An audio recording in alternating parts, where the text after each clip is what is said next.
Hello बच्चों, welcome to all of you topper physics. Manish Ranjan. और आज हम लेकर के आए हैं बहुत ही अच्छा, बहुत ही खूबसूरत सा topic, heating effect of current. Current electricity के बारे में हमने बहुत सारा चीज़ पढ़ लिया और करीब करीब चैप्टर के लास्ट में एंडिंग पर हैं। एक आध टॉपिक और बच जाएंगे। तो हीटिंग इफेक्ट ऑफ करंट, जब करंट किसी वायर से पास करती है तो उसके कितने तरह के इफेक्ट होते हैं, या कहीं कहीं से करंट अगर पास होते हैं तो उसके कितने तरह के इफेक्ट होते हैं। नहीं, तो आज हम लेकर के आए हैं heating effect of current.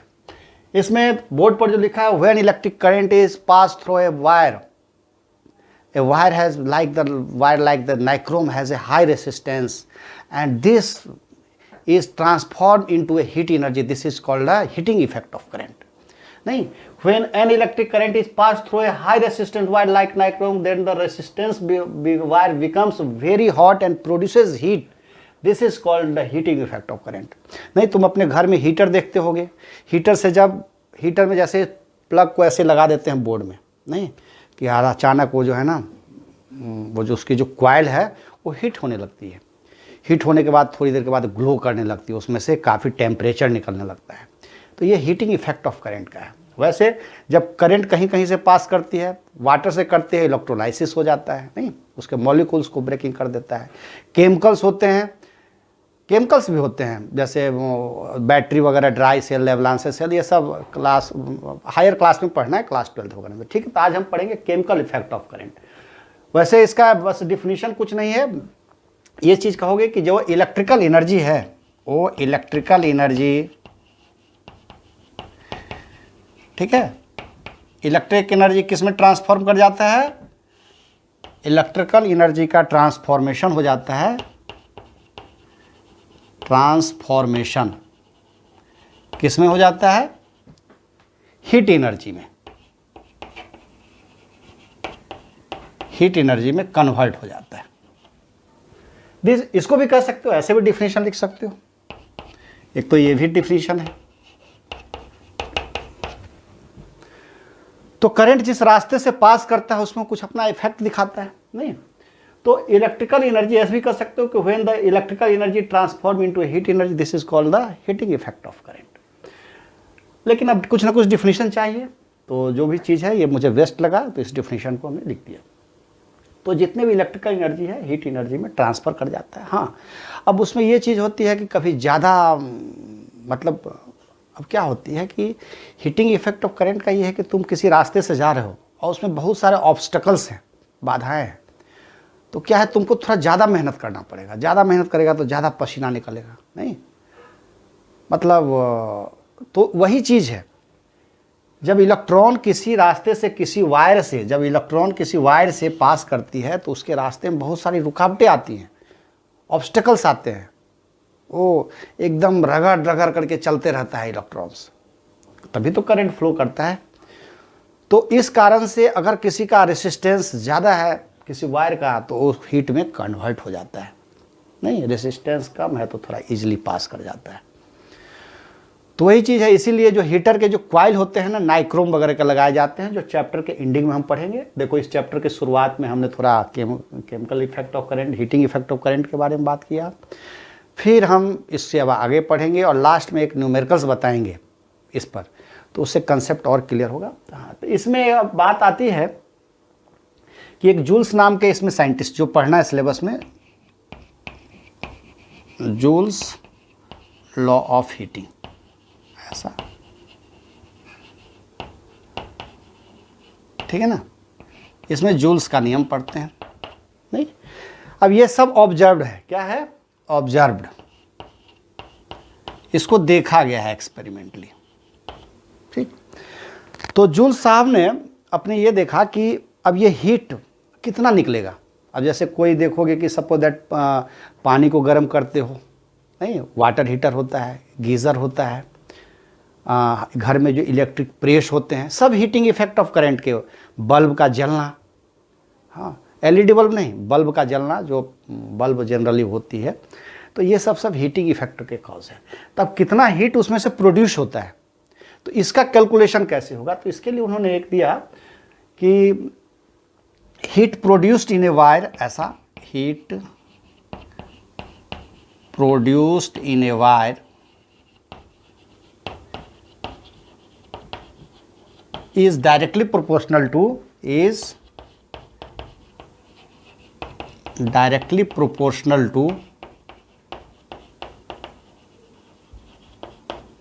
first a square of current,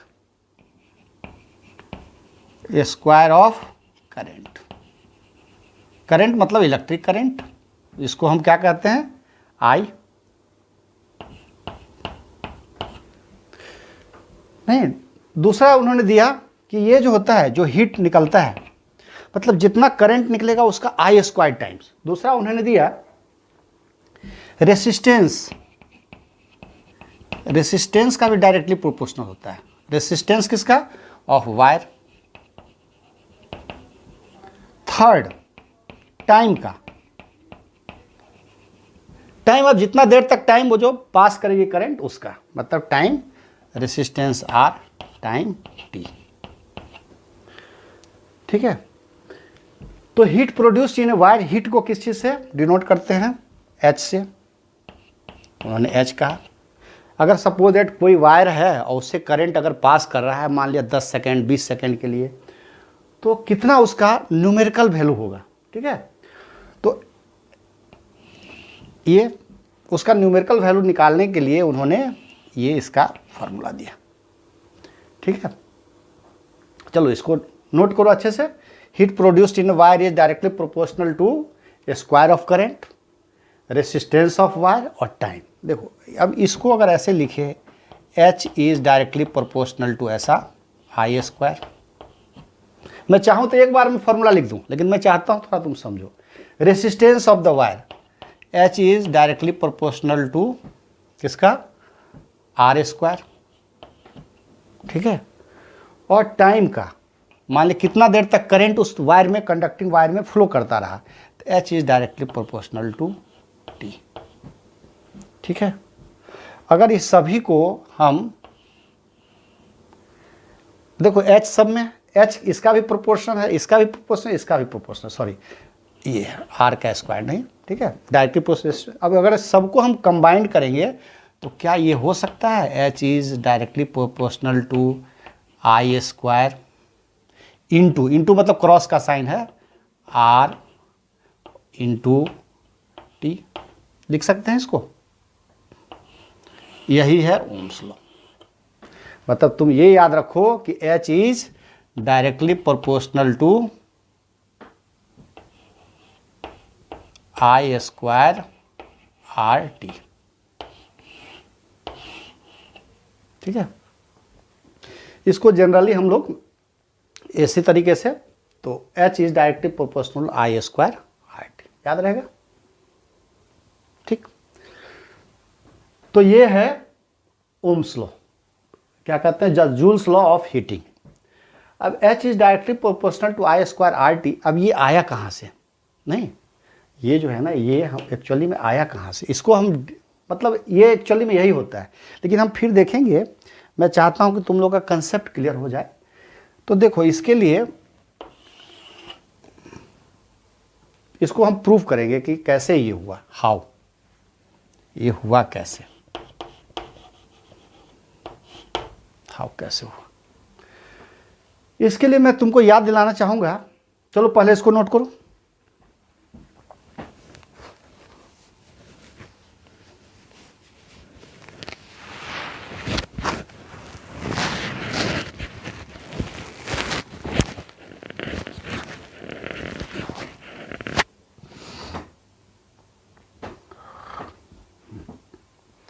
ठीक है, तो देखो ये, इसके लिए मैं तुमको याद दिलाना चाहूँगा, पूरे जब हमने इलेक्ट्रिसिटी पढ़ी है तो सबसे पहला चीज़ हमने क्या पढ़ा, सबसे पहला चीज़ हमने पढ़ा कि पोटेंशियल का डिफरेंस। मैं पोटेंशियल के लिए बहुत अच्छा सा वीडियो बनाया, इलेक्ट्रिक पोटेंशियल, उसको जरूर देखना। पोटेंशियल का हमने डिफिनीशन बनाया कि the work done to bringing a unit produced charge from infinity to the point. किसी चार्ज को इन्फिनिटी से किसी पॉइंट तक लाने में जो वर्क करना पड़ता है, this is per unit work done, ये होता है। नहीं, तो सबसे पहले दिस इज कॉल्ड पोटेंशियल या पोटेंशियल, इलेक्ट्रिक पोटेंशियल, ये हमने पढ़ा। अब इसी फॉर्मूले से सबसे पहला चीज हमने ये पढ़ा, इसको हम लिख सकते हैं जिसको लिख सकते हैं W equals to V into Q, लिख सकते हैं, बिल्कुल लिख सकते हैं। चलो अब देखो दूसरा चीज़ हमने पढ़ा, सबसे पहला चीज़ हमने ये पढ़ा, दूसरा चीज़ जो मेन चीज़ है उसके बाद हमने पढ़ा, उसके बाद मैंने जो नेक्स्ट टॉपिक है उसमें हमने इलेक्ट्रिक करंट को पढ़ाया। इलेक्ट्रिक करंट में करंट का डिफिनीशन क्या होता है? The rate of flow of charge is current, the rate of flow of charge is called electric current. यही होता है, नहीं कोई चार्ज के आप किस स्पीड से चार्ज फ्लो कर रहा है, इज कॉल्ड इलेक्ट्रिक करंट। देखो यहां से Q का वैल्यू क्या आएगा, यहां से Q का वैल्यू क्या आएगा, यहां से Q का वैल्यू आएगा Q equals to I into T आएगा, ये याद रखना। देखो इस Q को हम यहां पुट करेंगे लास्ट में, इसलिए बता रहा हूं। फिर हमने इसका सबसे जो इंपॉर्टेंट चीज़, उसके बाद हमने वीडियो में देखना, ये उसी तरीके से बुक में भी लिखा है और मैं भी उसी तरीके से पढ़ाया।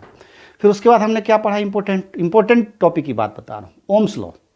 ओम्स लॉ क्या था? थर्ड चीज V इक्वल्स टू IR, यही था ओम्स लॉ, क्यों यही था ना ओम्स लॉ, ओम्स लॉ यही था, V equals to IR।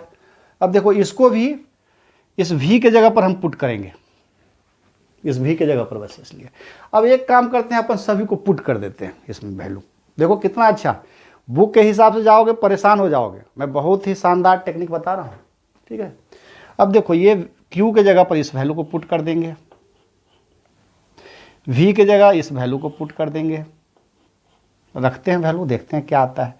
W equals to, मतलब W मतलब work done, equals to V के जगह पर आई आर मतलब क्या, I इंटू आर, और Q के जगह पर I इंटू टी, हो गया।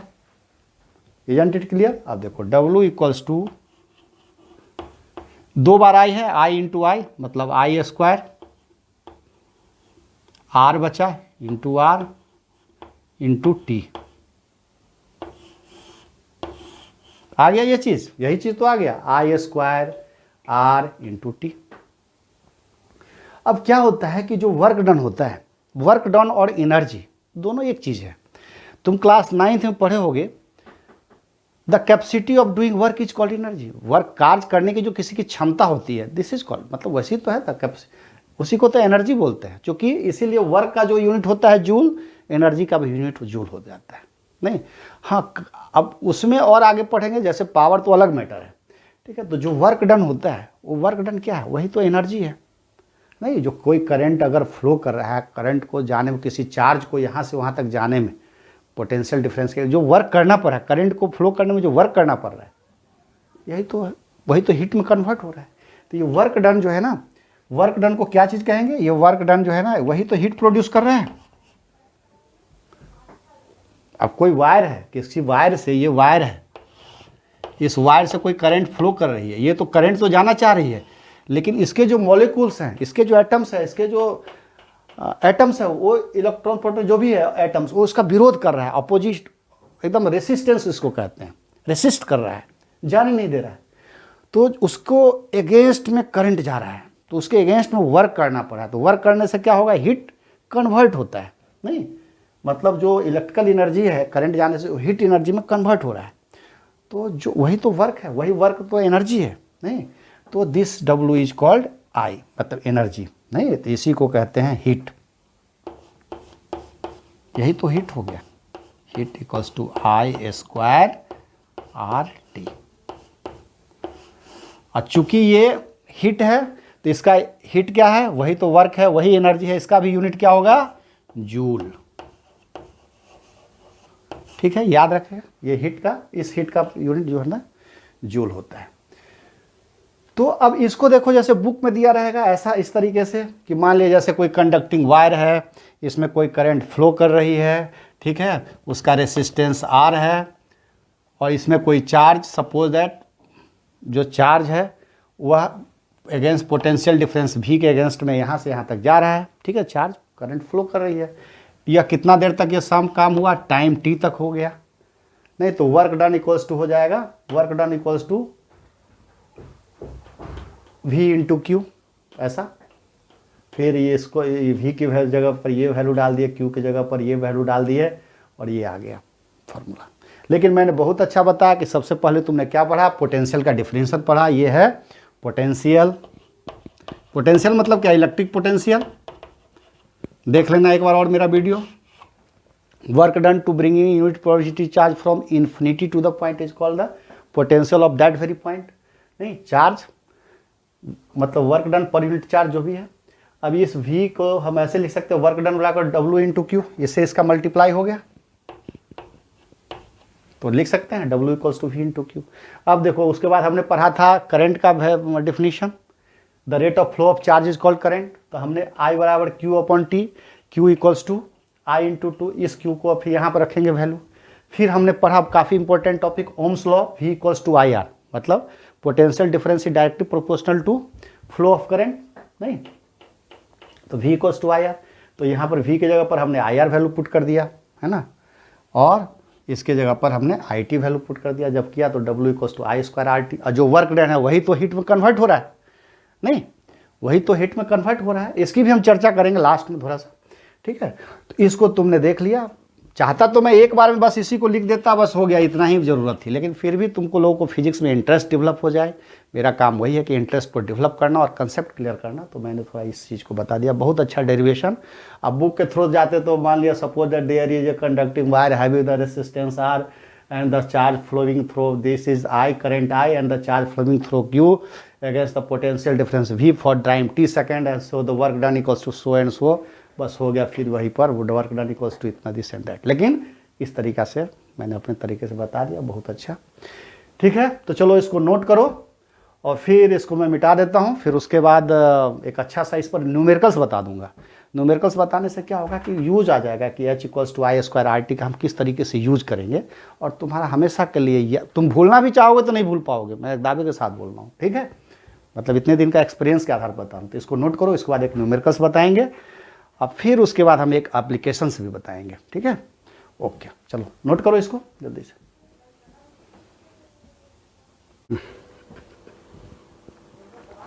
चलो नोट कर लिए उसको। अब देखो, अब उस पर बेस्ड एक न्यूमेरिकल्स है, ठीक है। ये न्यूमेरिकल्स है,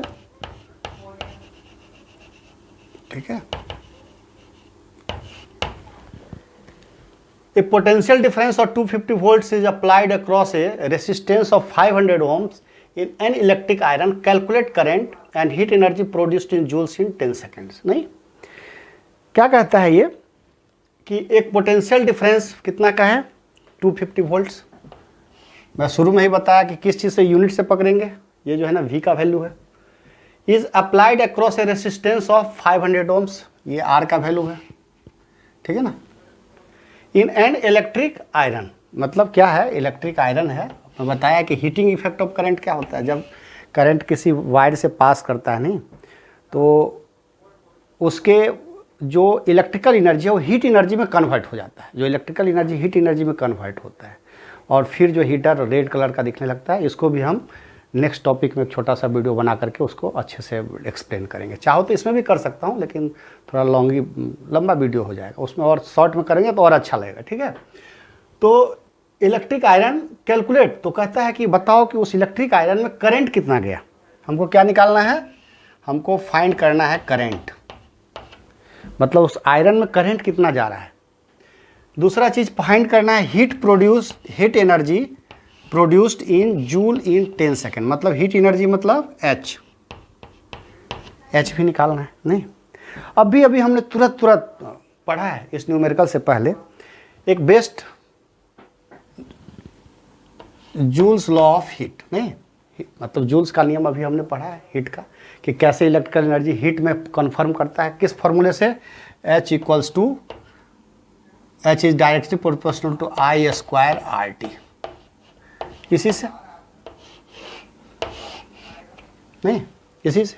तो निश्चित रूप से ये H इसी से निकलेगा।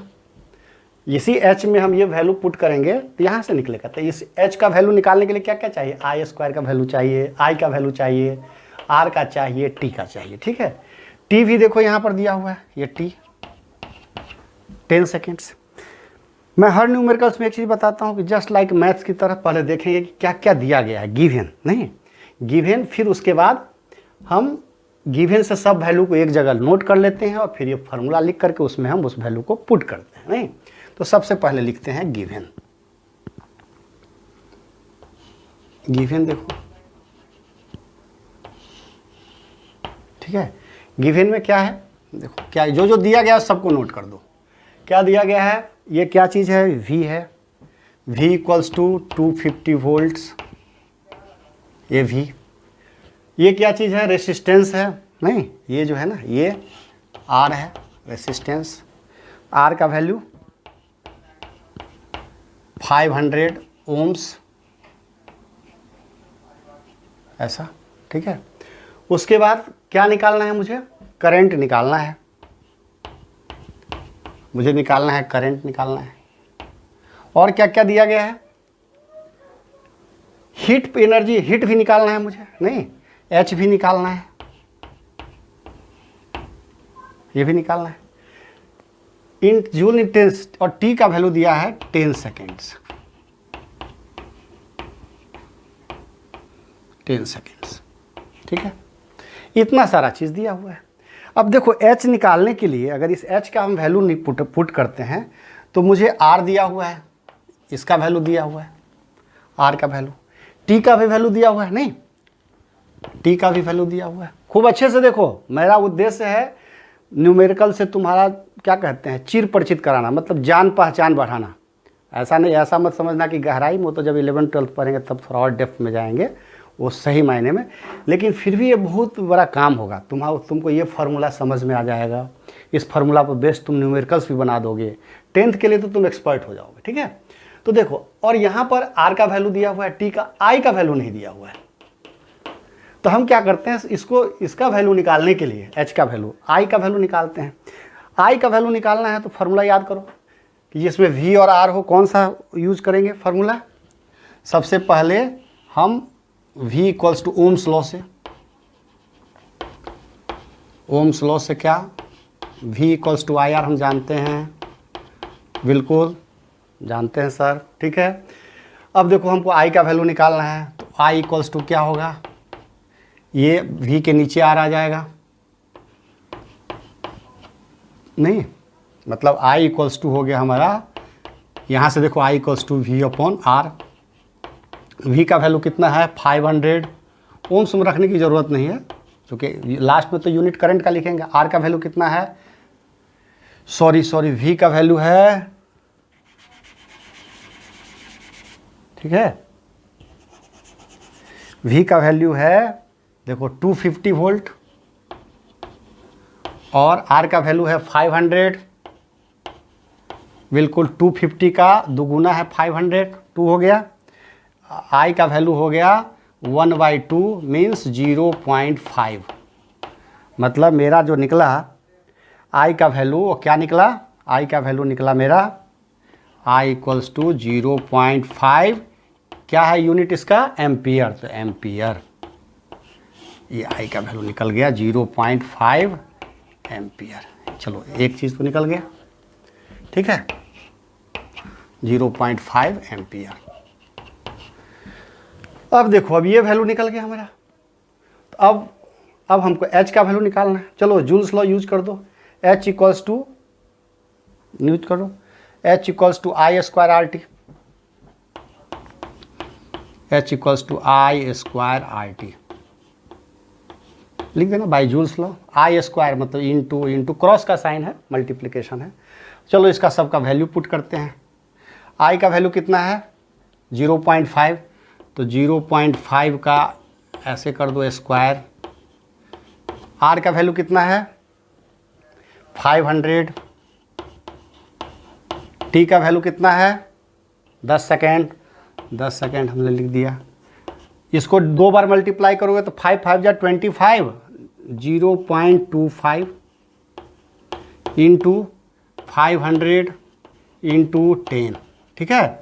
इसको अगर सॉल्व करोगे तो देखो, इस डेसिमल को अगर हम हटा देते हैं तो क्या होगा, 25 बाई नीचे 100, आइए ऐसे ही रह जाएगा, ठीक है।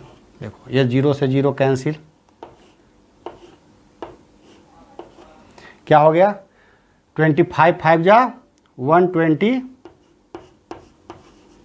1250 जूल। ठीक है, इसको मल्टीप्लाई करोगे तो 125 जूल, मतलब H का जो मुझे वैल्यू आया वह आया 125 जूल, 1250 जूल। चूँकि H का यूनिट क्या होता है, हीट तो एक तरह का वर्क है, तो इसका यूनिट जूल होता है, तो इसलिए ये हीट का यूनिट हो गया जूल। ठीक है, तो इसका भी H का वैल्यू निकल गया 1250 जूल। तो देखो इतना ही हीट, मतलब जो इलेक्ट्रिक आयरन है उसमें जो करंट फ्लो करेगा वो 0.5 एम्पियर का, आधा एम्पियर का, और 10 सेकेंड तक अगर उसमें करंट फ्लो करता है हाफ एम्पियर का, तो उसमें जो हीट जो रेड कलर का दिखता है जिससे हीट निकलती है वह 1250 जूल होगा। चलो इस न्यूमेरिकल को और अच्छे से एक बार और कर लेना, और किसी भी क्वेश्चन को बस इसी मेथड से जैसा मैंने बताया बनाना, एक बार दो बार प्रयास करना। हमेशा मैं बोलता हूँ self study is the best study. इसको देखते हुए तुम सेल्फ स्टडी करोगे तुम एकदम मास्टरी हो जाओगे। चलो okay, all the very best. कुछ भी हो कमेंट्स में कमेंट जरूर कर देना। ओके।